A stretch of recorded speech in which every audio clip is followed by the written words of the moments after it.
प्रयत्न केला, परंतु त्यांच्याकडे सोपस्कर दुर्लक्ष करून हे त्यांच्या कार्यकर्त्यांना बरं वाटावं म्हणून त्यांनी ती सगळी गोष्ट केली. ही काही तो त्यांचा अधिकार. पण तो निकाल लागल्यानंतर आम्ही सगळेजण एकत्र बसलो. जवळपास भारतीय जनता पक्षाला 132 जागा मिळाल्या, राष्ट्रवादीला 41, शिंदे साहेबांना 57 जागा लढवल्या. त्याचं प्रमाण जर बघितलं तर भाजपला पर्सेंटेज सगळ्यात जास्त, नंतर राष्ट्रवादीला, नंतर शिवसेनेला. अशा पद्धतीनं हे सगळे चित्र पाहायला मिळाले. मला खरं तर नंतर लवकरच तुमच्या सगळ्यांचे आभार मानायला यायचं होतं, परंतु मी तिथं अडकून पडलो आणि सतत आमची चर्चा होत होती. कधी दिल्लीला जावं लागत होतं, त्याच्यातून चर्चा होत होती आणि पुढं कसं करायचं, काय करायचं. साहजिकच भारतीय जनता पक्षाचे मुख्यमंत्री होणार होते आणि उपमुख्यमंत्री राहिलेले 2 पक्षाचे होणार होते, परंतु काही वेगवेगळ्या कारणामुळे ते उशीर होत गेला.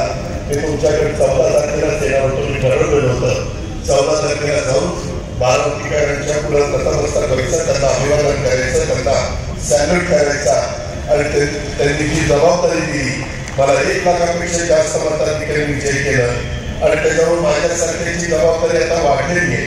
यापुढील काळात देखील बारामती विधानसभा मतदारसंघातल्या प्रत्येक मतदाराच्या अडचणी सोडवण्यासाठी राज्य सरकारचा प्रतिनिधी, बारामतीकरांचा लोकप्रतिनिधी या दृष्टिकोनात मी कायम कटिबद्ध राहण्याचं ठरवलेलं आहे.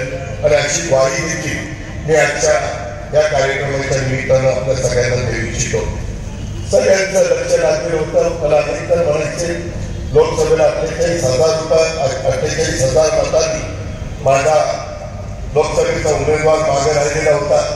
आता इथं कसं होणार, परंतु कार्यकर्ता कामाला लागलेला होता.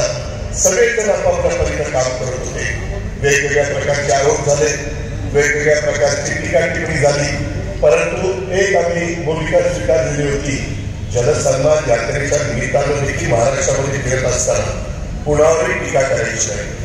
आपण ज्या काही लाभाच्या योजना दिलेल्या आहेत, आपण जे काही काम केलेलं आहे आणि उद्याच्या काळामध्ये पुन्हा जनतेने संधी दिल्यानंतर 5 वर्षाच्या करता जे महाराष्ट्राच्या सर्वांगीण विकासाच्या करता विजन एकनाथराव देवेंद्रजी आम्ही सगळ्यांनी डोळ्यासमोर ठेवलेलं आहे, ते विजन पूर्तीमध्ये आणण्याच्या करता आम्ही सगळ्या भागामध्ये फिरत होतो. लोकांना आवाहन करत होतो, मायबाबींना आवाहन करत होतो, माझ्या बहिणींना आवाहन करत होतो, आमच्या तरुणींना आवाहन करत होतो आणि शेतकरी वर्गाला, कष्टकरी वर्गाला, सगळ्या घटकांना आवाहन करत होतो.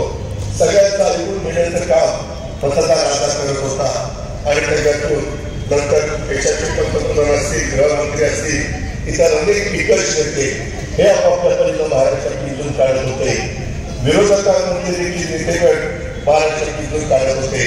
पण शिवशाहू पुणे आंबेडकरांच्या महाराष्ट्राच्या जनतेने कधी न भूतो न भविष्य महाराष्ट्राची निर्मिती 1 मे 1907 संयुक्त महाराष्ट्राचा मंगल कलश स्वर्गीय यशवंतराव चव्हाण साहेबांनी आणला.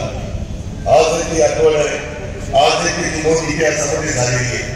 आणि तेव्हापासून जेवढ्या निवडणुका झाल्या 57, 62, 67, 72, 78, 80, 85, 90, 95, 99, 2004, 2009, 2014, 2019 आणि 2024 कधीही काँग्रेस एकसंघ असताना, विरोधक अतिशय कमकुवत असताना देखील इतकं एकतर्फी मतदान झालेलं नव्हतं.